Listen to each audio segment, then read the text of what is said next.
Hi folks, it's Don Franceschi with today's 2-minute speaking tip. And the tip for today is time management.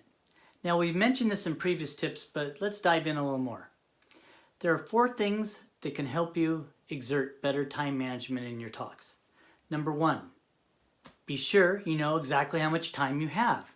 Sounds obvious, but many people don't do that.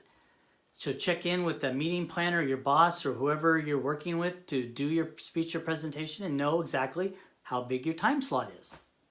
Number 2, when you're developing your content, have that time slot in mind. Don't try to cram in every possible thing you know in that time slot. It won't be an effective presentation. Give them the highlights. Don't be a data dump of information. Again, that's not effective. Number 3, rehearse your presentation or speech.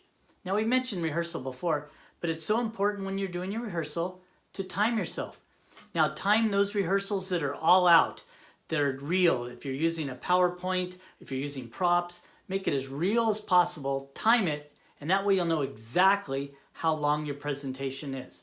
If it's too long, then you cut it down so that you hit the time slot. And keep track of how long each segment is. If you keep track of that, then if they cut your time just before you go on stage, which happens all the time, then at least you know what little sections you can take out and still remain in the now smaller time slot.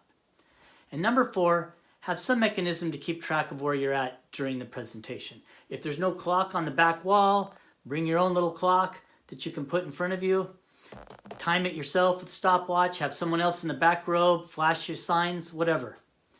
Those 4 items will help you exert good time management.